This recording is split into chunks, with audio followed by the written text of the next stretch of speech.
Time check, 6:47 in the morning.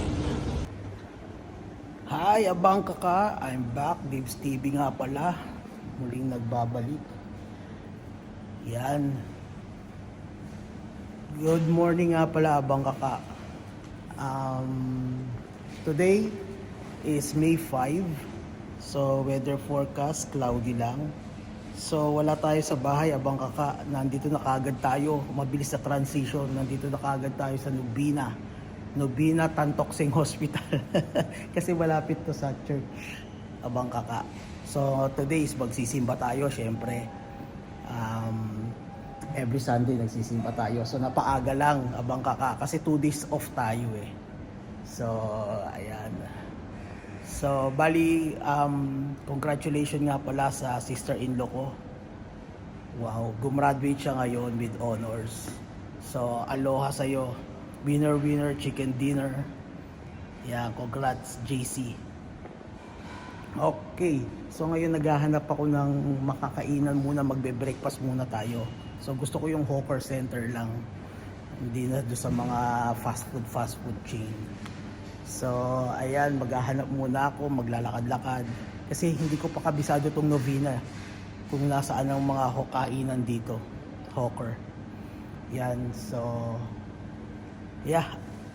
Outfit check, shirt, jogger, and rubber shoes lang. So, yeah, later din, abang kaka, ipapakita ko sa inyo yung, may ipapakita ko sa inyo, abang kaka. So, abang-abang na lang, abang kaka. So, update you later. Maghahanap muna ako ng hawker center dito na malapit sa Novena. Ngayon, nasa ospital tayo. Meron naman dito kopitiam. Meron siyang parang ano din, hawker center. Pero, yeah, titingnan ko, hindi pa siya, hindi pa bukas eh. Iilan-ilang stall pa lang. Siyempre, ang aga pa, 6, magsi-7 pa lang. So, yeah, update you later, abang kaka. Peace. Okay, abang kaka. After checking on my phone, no, ang lalayo ng hawker center, grabe. So, walang malapit na hawker center dito. So, I decided na dyan na lang sa loob ng kopitiam. Yan, medyo may ilan-ilang bukas ng stall na. Yan, kopitiam. So, dyan, papasok ako dyan, titingin ako na makakain. Quick lang, breakfast, kasi malapit na rin mag 8 o'clock. Magsisimba na rin ako. So, yeah, tara. Yan na tayo sa kopitiam. Hanap muna ako ng makakain dito. Then, update you later, abang kaka. Okay, abang kaka. Dito na lang tayo kakain sa Nasi Padang. So, mag-quick tiyaw tayo. Quick tiyaw, tsaka itong mga fried. Fried fishball. Yan.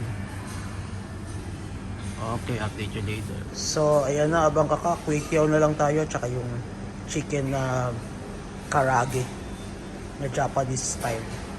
Okay, kain muna ako, abang kaka. Update you later. Okay, abang kaka.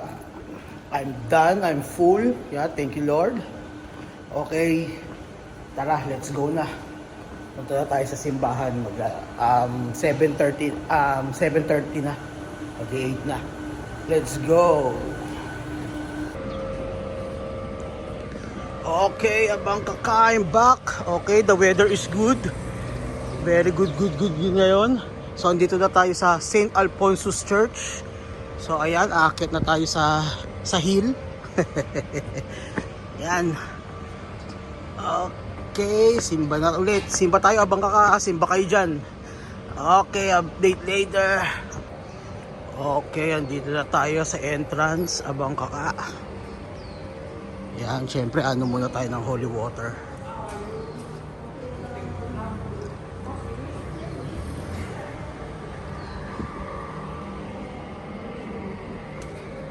Morning.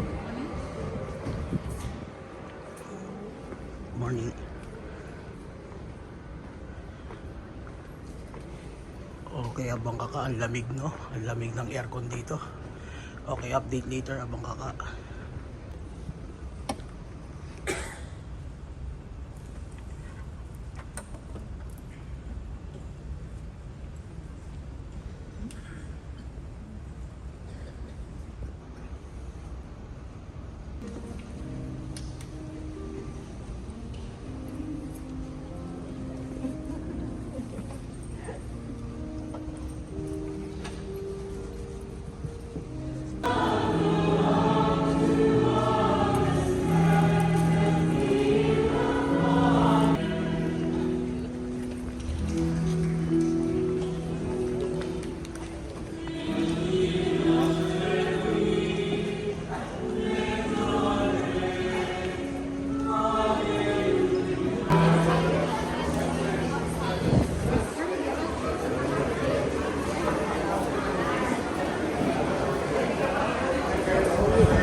Okay, abang kaka, tapos na ang misa. Ayan, magsimba kayo abang kaka ha, Sunday ngayon. So tara, punta tayo sa ipapakita ko. Yung ipapakita ko sa inyo, ano siya, historical tsaka heritage din dito sa Singapore. So tara, proceed na tayo doon. Yan, dyan na yung train. Let's go! Update later, abang kaka. Please mind the platform gap.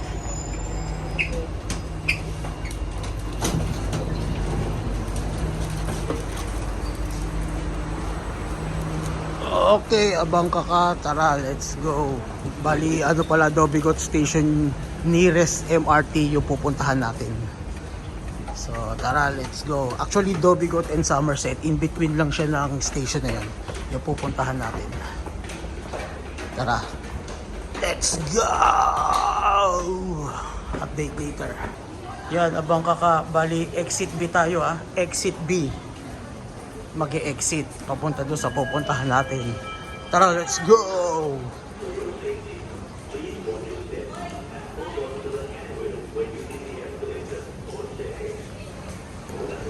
Exit B. Actually, dito yung trabaho ko before, kaya alam na alam ko na to. Dito ako nagtatrabaho before. 2000, way back 2011. Yan. Kaya alam natin to. So magra-right lang. So isa pang escalator. Pero magto-toilet muna ako. Update later. Dito yung toilet. You know. Bali, ito na pala yung public toilet nila. Ang ganda na oh. Na-renovate na. Ngayon na lang kasi ako nakapunta rito. So quality na. Quality. Quality na yung public toilet. So meron din pala ritong ano, kainan. Ayan, may mga kainan din pala rito. Before, hindi, ano lang, business ano yan. So tara, let's go. Up ulit tayo.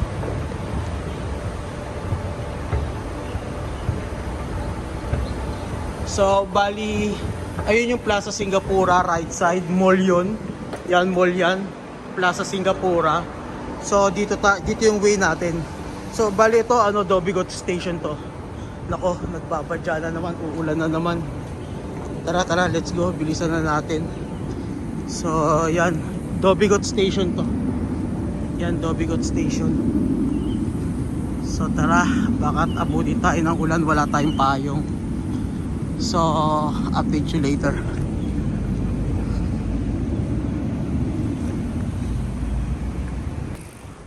Okay, abang kaka. Yan, lakad-lakad. Bali, ito ano, Singapore Shopping Center to. Ito, Singapore Shopping Center. Tapos ito, Haupar Glass Tower. Haupar Glass Tower, yan. Office building. So, bali, dito ako nagsisimba before. Kasi, likod lang ng simbahan is yung workplace ko na. Yan. So, ayun yung simbahan, Sacred Heart. Yan. Actually, dapat ngayon ako magsisimba diyan. Kaso nga lang 8 to 9 AM Mandarin, Chinese language. So, di man tayo makakaintindi nun eh. Di ba? So, ang start ng English diyan is 10 o'clock. So, sabi ko very late na. Kaya nag-decide na lang ako sa novena na lang ulit.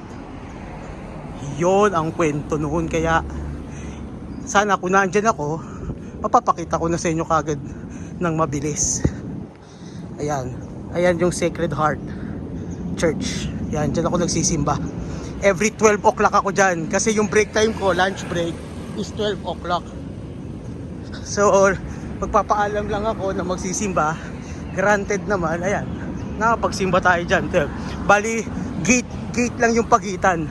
Yung sa trabaho ko, gate, tapos likod ng Sacred Heart ako dadaan para makapagsimba.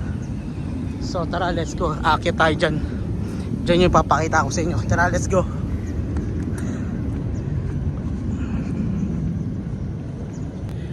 Okay. So ang dami na pala na bago. Dati wala to oh. Condominium yan.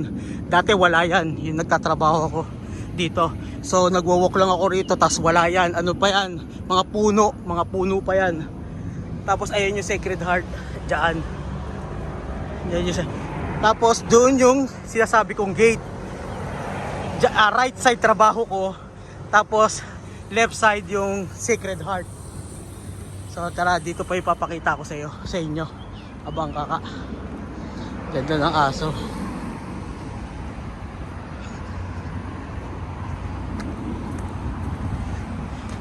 So yan, may condominium na pala rito. Asenso na ang Oxley Walk. Ayan. So ano meron dito? Usually kasi sa baba, ano eh? Mall eh. Usually sa baba, mini convenience store or what? Ang ligalig ng aso. Ayan o, ito yung mga store sa baba ng condominium. Kaso wala pa, nire-renovate pa. So ito, ano ba tawag dito? Hindi Mormons eh. Para sa mga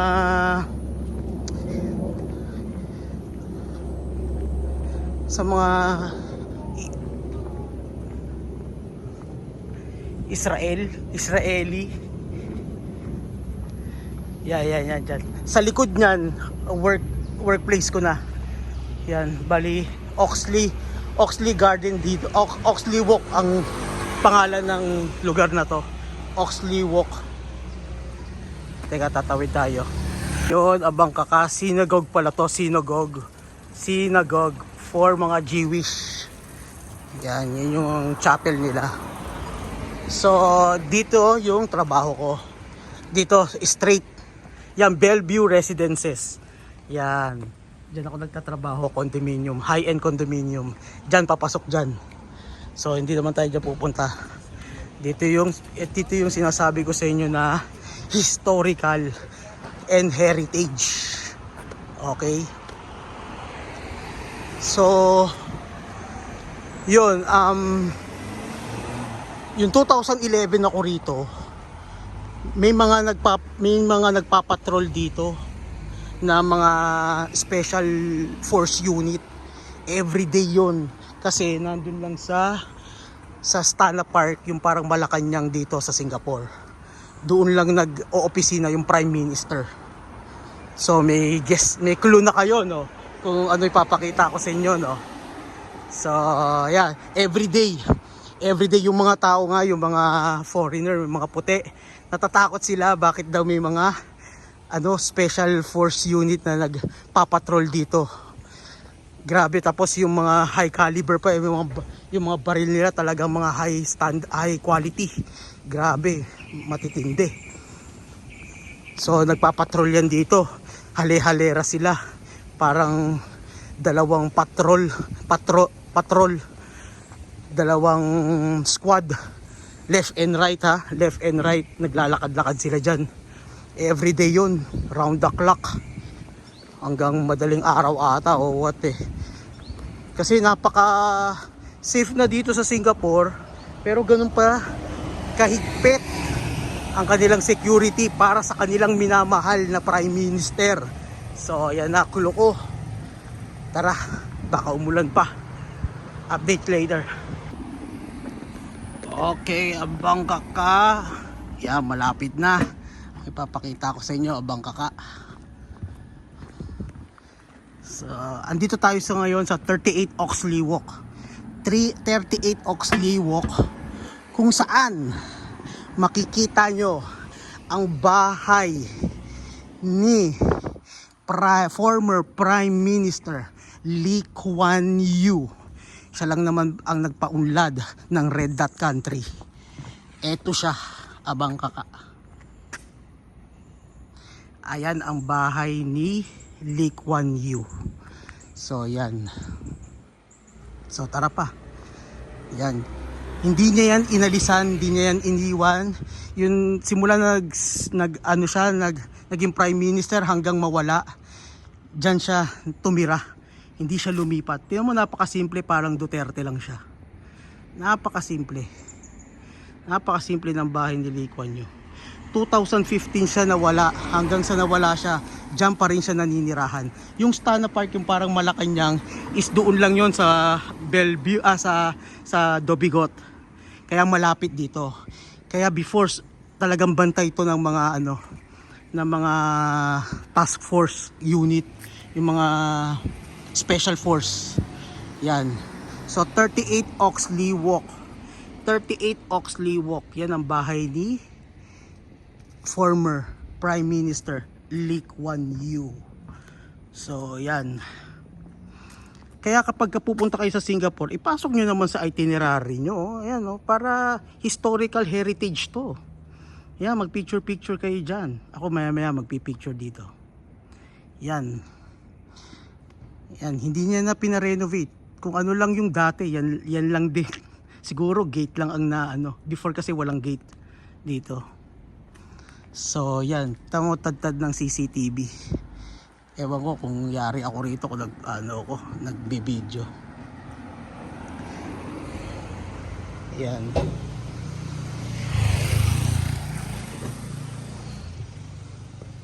Yan ang bahay ni Lee Kuan Yew. Mula dyan hanggang doon sa parehas niyang post. Yan, Abang Kaka. Yan ang bahay ni Lee Kuan Yew. Former Prime Minister. 2015 siya nawala. 2011 andito ako, kaya nakikita ko yung mga pulis na nagpapatrol dito. Sabi ko dati, bakit sila nagpapatrol? Anong meron? Yung pala, yan, binabantayan, ginagwardyahan nila yung bahay ni Lee Kuan Yew. Okay, Abang Kaka, update later. Okay, Abang Kaka. So, yun, nakita nyo na yung surpresa ko, Yan, bahay ni Lee Kuan Yew. Yan, pag napunta kayo dito, in between lang siya ng Somerset and Dobigot MRT. Yan, Somerset and Dobigot MRT. In between lang, then hanapin nyo 38 Oxley Walk. Yan, makikita nyo, mapupuntahan nyo na yung bahay ni former Prime Minister Lee Kuan Yew. Yan, Abang Kaka. So, paano, Abang Kaka? Till next video. So please do subscribe, share, and like para updated kayo sa lahat ng aking video, mini video. So, paano? Till next video. Adios.